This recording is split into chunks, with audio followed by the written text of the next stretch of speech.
100 शब्द प्रति मिनट शुरू। आज से 1 माह पूर्व टमाटर की लागत तक नहीं मिलने पर महाराष्ट्र के कई हिस्सों में किसान टमाटरों को सड़क पर फेंकने को मजबूर हो गए थे। सब्जी मंडी में टमाटरों की ज़बरदस्त आवक की वजह से थोक में टमाटर के भाव धड़ाम से गिर गए थे। लेकिन मौसम की मार ने पिछले 1 सप्ताह के दौरान ही टमाटर के दाम आसमान तक पहुंचा दिए हैं। देश के ज़्यादातर हिस्सों में टमाटर के भाव 100 रुपये प्रति किलोग्राम या इसके पार हो गए हैं।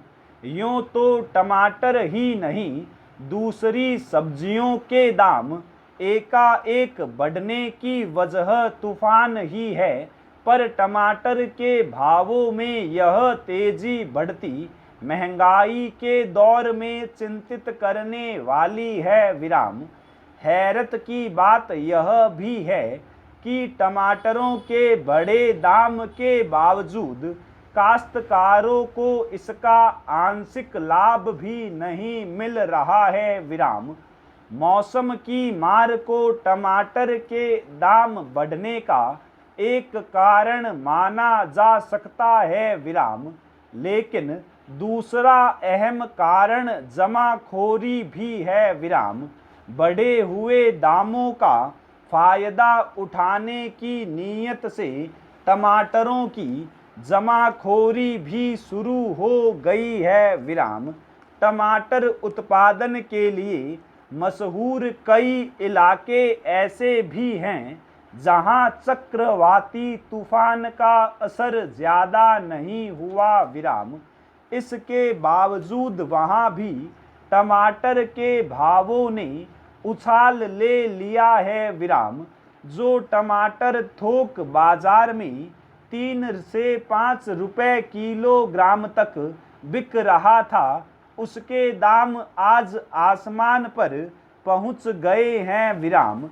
यूँ तो मानसून के दौर में बरसात के कारण टमाटरों की पैदावार चौपट होती ही है, लेकिन इस बार यह मार ज़्यादा पड़ गई। पिछली बार भी किसानों को टमाटरों के उचित दाम नहीं मिल पाए थे। इस वजह से इस बार टमाटर की फसल के प्रति किसानों का रुझान कम रहा।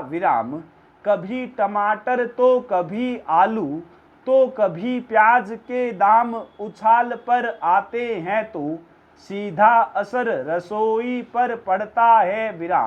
मानसून की मार के आगे तो लाचारी जाहिर की जा सकती है, लेकिन जब मुनाफाखोरी और जमाखोरी भी नजर आने लगे तो सरकार की जिम्मेदारी बढ़ जाती है।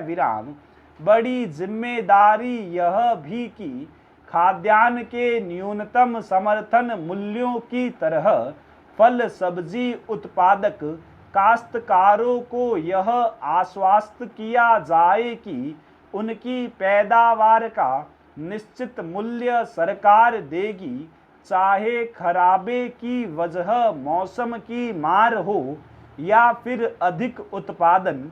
बात सिर्फ टमाटर की ही नहीं है। हर वस्तु के बढ़े हुए दाम उससे संबंध रखने वाली दूसरी चीज़ों को भी महंगा कर देते हैं। ऐसे में महंगाई कम करने के दूसरे उपाय तो हो ही, सब्जियों के साथ दूसरी ज़रूरी वस्तुओं की बढ़ती कीमतों को थामने के लिए भी सरकार को ठोस नीति बनानी होगी। स्टॉप।